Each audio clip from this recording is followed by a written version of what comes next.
Welcome to 30 minutes of VOA Learning English, the voice of America's information service for people learning English.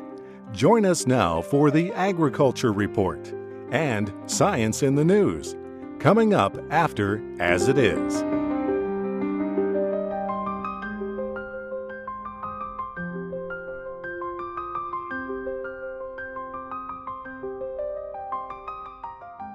Hello, and welcome to As It Is from VOA Learning English. I'm June Sims. Today on the program, a growing number of people in Washington are riding bicycles to work, and they are saving a lot of money by doing it. When a person makes a change from only using a car to using a bike, they're saving anywhere between $8,000 or $9,000 a year.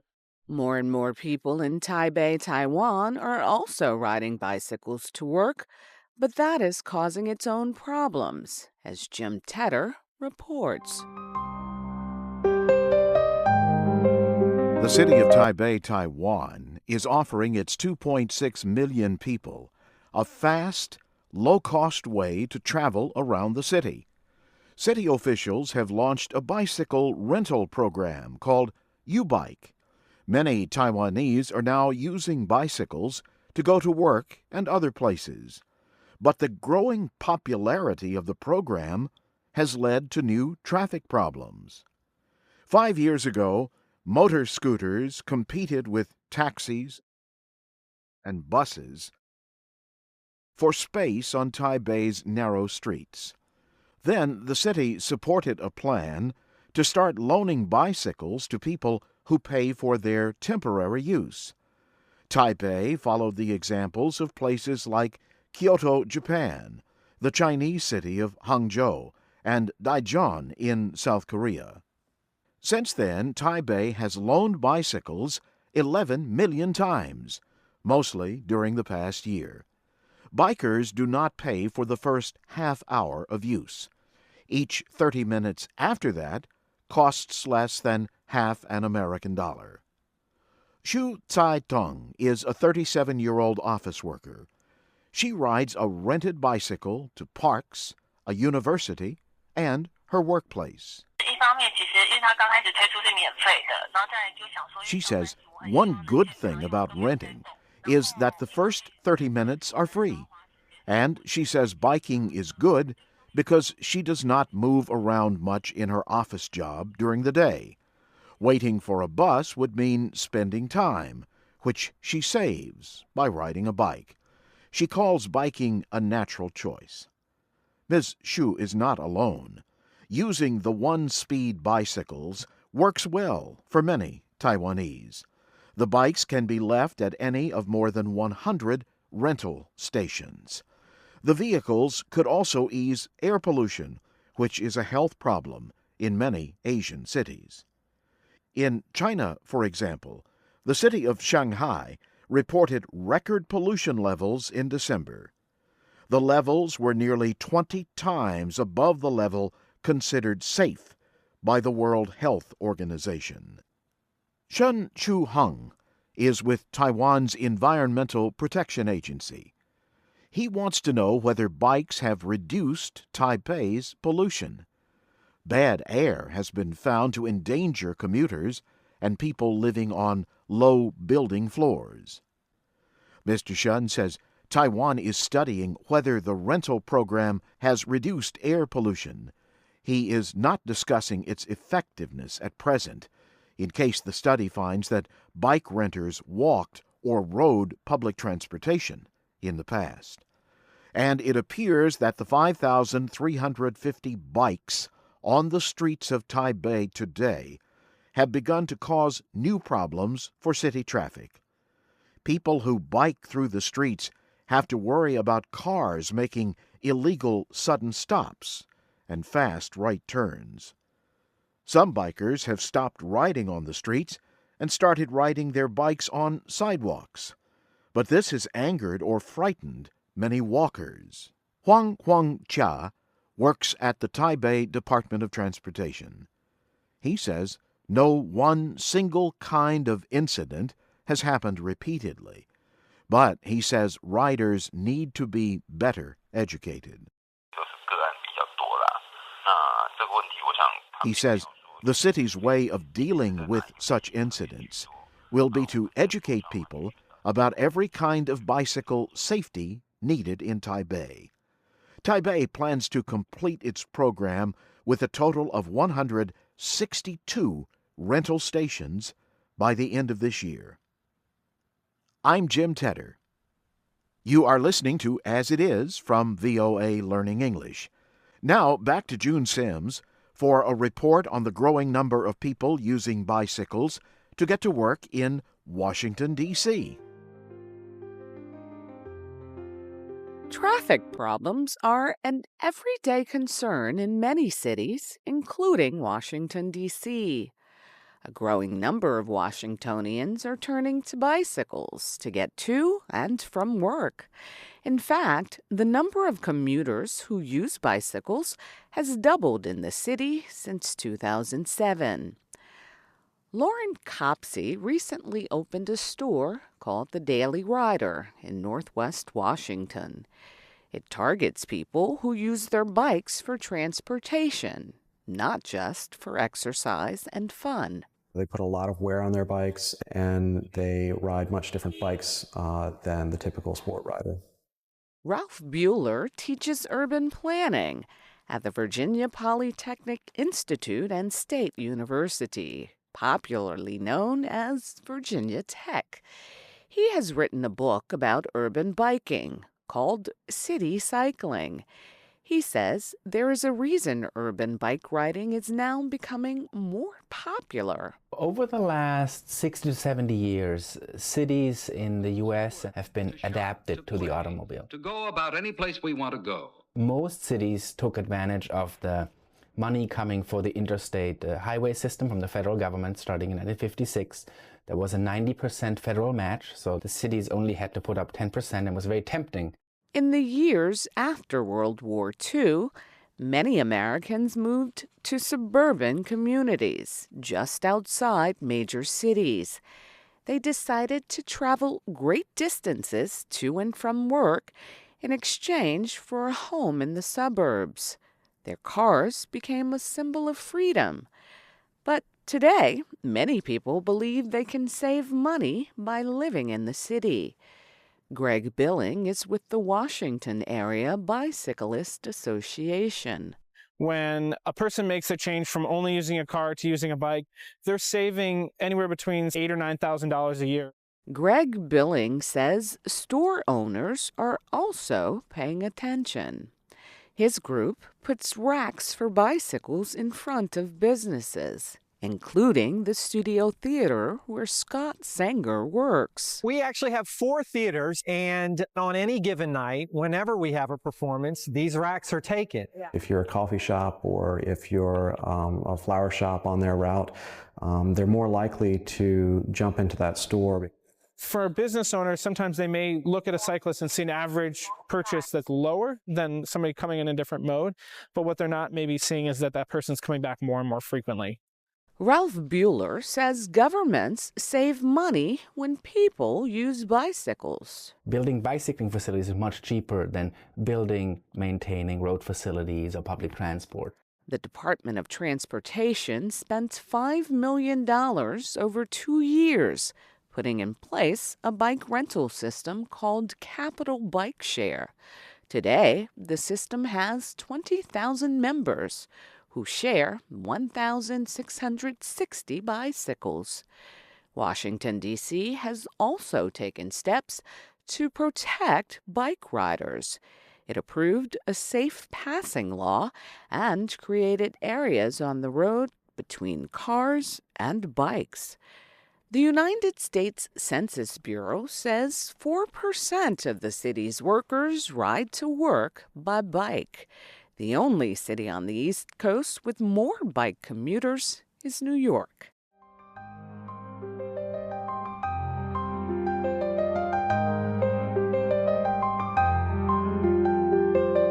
And that's our program for today. Thank you for spending some of your time with us. We present a new As It Is every day at 0030 hours Universal Time. Mario Ritter will be here tomorrow with another As It Is. I'm June Sims reporting from VOA Learning English headquarters in Washington. Don't forget to listen to VOA World News at the beginning of the hour, Universal Time.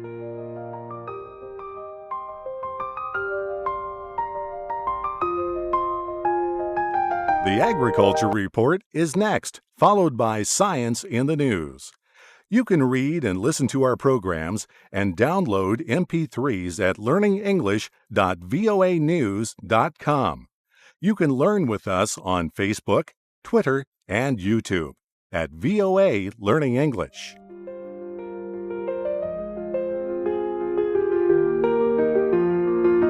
From VOA Learning English, this is the Agriculture Report.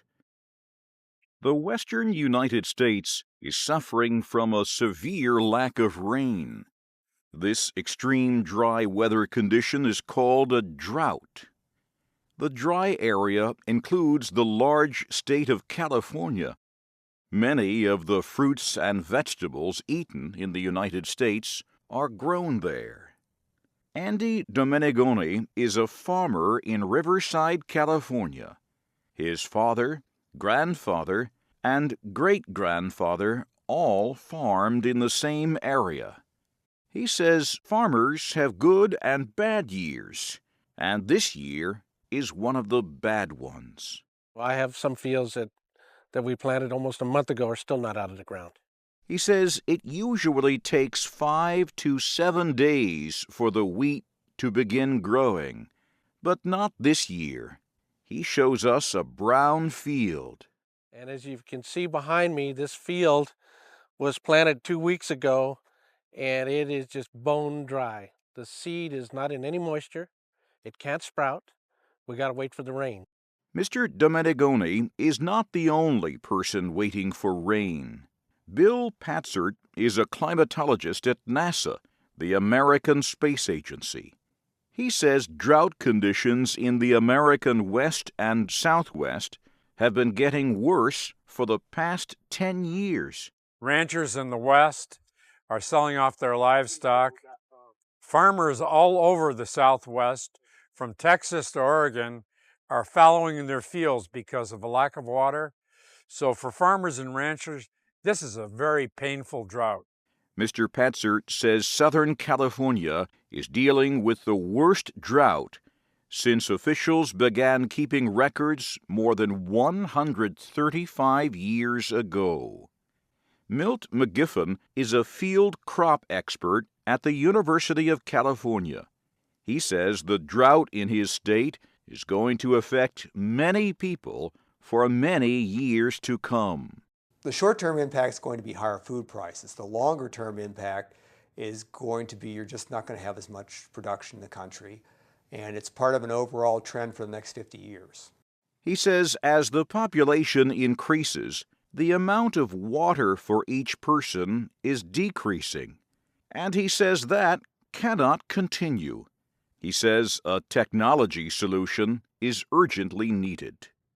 Bill Patzert of NASA says what happens on California farms affects Americans and people around the world. He says the California farms provide food for the United States and export food to the world. A United Nations report said world food prices in 2013 were among the highest ever. Food experts say they will not know how much the drought in the western U.S. will affect the price of food for 2014 until later this year. The experts agree that there is no easy or quick answer to the problem of making sure farmers have enough water to grow their crops. And that's the Agriculture Report. For more agriculture stories, go to our website, learningenglish.voanews.com, where you can also find transcripts, MP3s, and podcasts of our reports. I'm Christopher From VOA Learning English, this is Science in the News. I'm Christopher Cruz. And I'm Faith Lapidus. Today, we tell about a World Health Organization report on spinal cord injuries. Then, we tell how American scientists have used stem cells to create lung cells in a laboratory. But first, we report on efforts to create an international database or electronic record of brain images. Organizers say the database could help researchers develop better ways to treat chronic, long-lasting pain.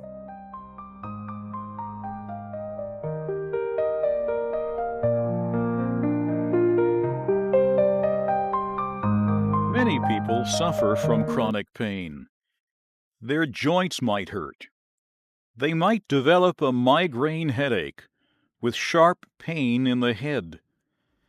Others might have pain in the stomach or abdomen. Many scientists now believe that chronic pain in any part of the body is linked to the brain. Scientists in California are now developing an international database of brain images of hundreds of chronic pain patients. The goal is to speed up research and develop better ways to treat people whose pain never completely goes away. Emmerin Meyer is a gastroenterologist at UCLA, the University of California, Los Angeles. Doctors like him study the stomach and intestines. One of the big things in pain research has been the failure to really come up with, major breakthroughs in treatments. Dr. Meyer hopes to develop treatments for people with chronic pain. He is working on a new field that links chronic pain to biological changes in the brain. The Oppenheimer Center for Neurobiology of Stress at UCLA is the headquarters for the first standardized database of brain imaging linked to chronic pain. So I think a lot of people now agree with the concept that chronic pain is a brain disease. It may start anywhere in the body when you have acute pain, but once it becomes a chronic pain syndrome, it does become a brain disease. Kirsten Tillish is a professor at the Division of Digestive Diseases at UCLA. She says the imaging database lets doctors look at treating the whole body, not just parts of it. One of the failures of Western medicine, and I think also our research approaches, is how we've diced up the human body and we've diced up research into these little silos that work very independently. Professor Meyer says Western scientists are starting to look more closely at how the mind, body, and environment influence each other. Big data medicine and analysis is essentially doing the same thing that the ancient Chinese did by observation. We do it by observing and analyzing very large data sets and trying to see are there patterns in there that hang together biologically. Professor Tillish says new technology makes that possible. When I started this type of work 10 years ago, we didn't have computing power to do these types of analysis. So in the brain alone, in the last decade, it's really exploded what we could look at. The database now has the brain scans of more than 500 patients from North America and Europe. UCLA is working to gather more. Professor Meyer hopes to include brain images of people from Asian countries in the database.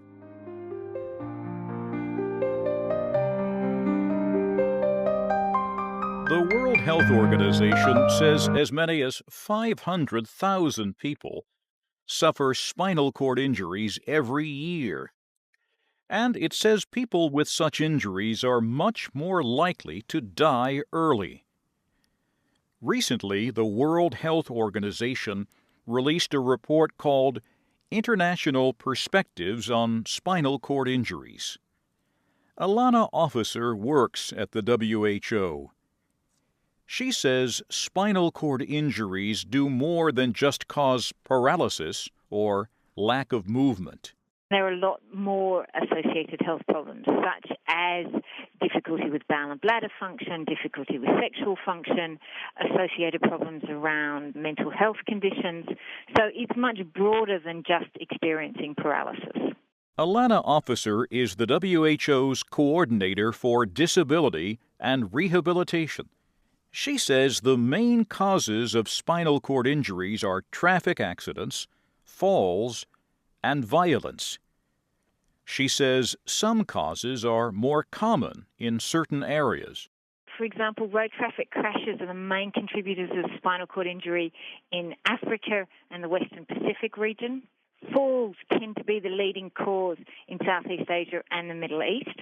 And then we have high rates of violence in certain countries. We have high rates in the US, we have high rates in South Africa. And then we've also got the non-traumatic causes of spinal cord injury, such as tumours and cancers, tuberculosis and spina bifida. Most people think of tuberculosis as a lung disease. But in some African countries, it is responsible for about 1/3 of the non-violent spinal cord injuries.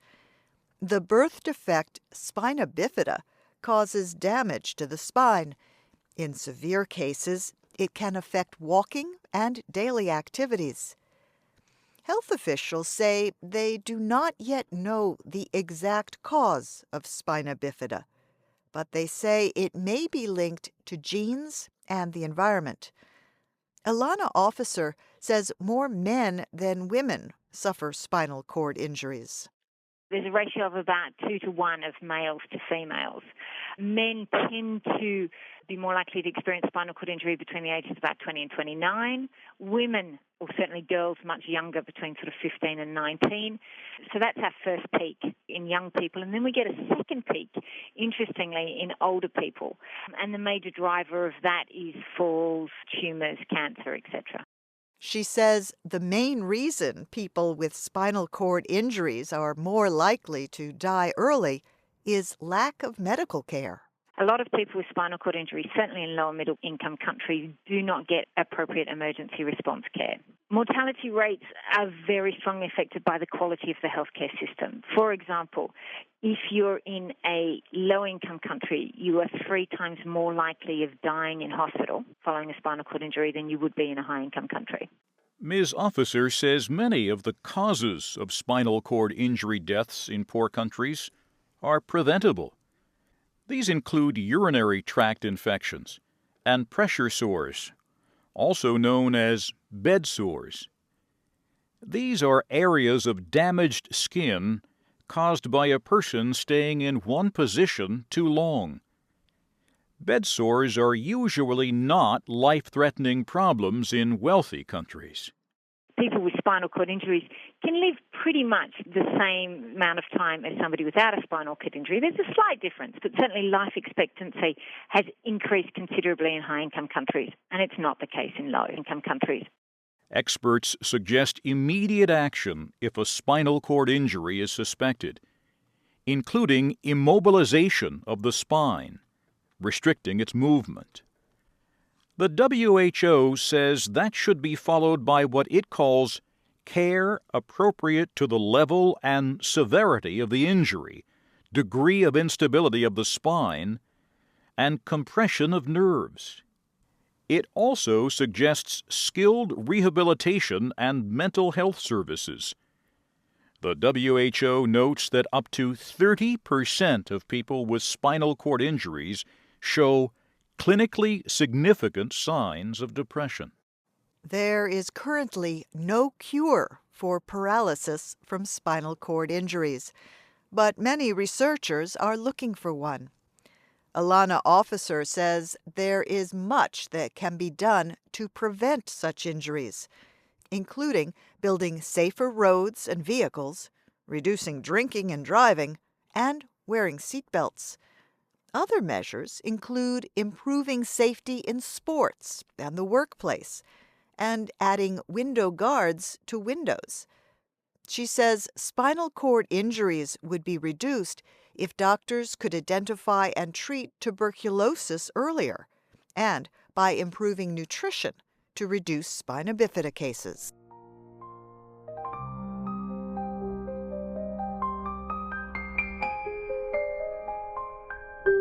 Finally, scientists have used stem cell technology to create working lung cells. Researchers say stem cells also could be used to create new drugs to treat diseases that restrict breathing. And they think the cells could one day create tissue for lung transplant operations. The research is another step toward what is being called personalized medicine. Over the past several years, scientists have used stem cells and growth factors to force the body's master cells to create other cells. This process has created heart, intestinal, liver, nerve, and insulin-producing cells as possible replacements for diseased organs. Now, scientists at Columbia University in New York City have changed stem cells into working, functioning lung cells, at least in the laboratory. The scientists say this could help researchers develop drugs and transplants to treat deadly diseases. Hans Snook is a professor of microbiology and immunology at Columbia's medical school. He led the study. He says researchers were able to create 6 human lung and airway cells. One of the cells produced a substance called surfactant. In the lungs, surfactant keeps the body's air passageways open, letting people breathe. We know that the cells that we made can make surfactant, can recycle it, can secrete it again, so we know that they do what they're supposed to do. And these cells are very essential in lung disease. He adds that impaired surfactant production causes pulmonary fibrosis, a deadly lung condition. In experiments, researchers showed they could make embryonic stem cells become lung tissue. They used proteins that tell the body's master cells to become lung tissue. Some people have criticized the use of embryonic stem cells because they come from human embryos. That is why the researchers turned to what they call induced pluripotent stem cells. These are skin and other kinds of cells that can act like progenitor cells. All of the experiments produced human lung tissue. The researchers placed this tissue into the kidneys of mice. Dr. Snook says the implanted cells grew and began acting like lung tissue. Researchers will be able to use the cells as a model for treatments for disabling and deadly lung diseases, like cystic fibrosis. Dr. Snook says lung transplants often are not successful. But in the future, he says, scientists may be able to engineer transplantable donor lungs by removing all of their cellular material. They would then seed the remaining structures with lung cells created from the skin cells of the transplant patient. In this way, we hope to be able to one day, but this is years away, to make a lung that a recipient, someone in need of a transplant, will not reject because all the cells in this lung are made from the same patient. A report on the creation of lung tissue from stem cells was published in the journal Nature Biotechnology.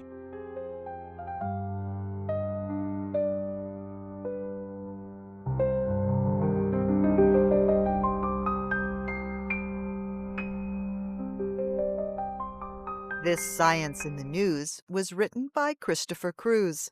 Our producer was June Sims. And I'm Faith Lapidus.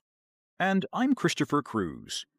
Join us again next week for more news about science on the Voice of America.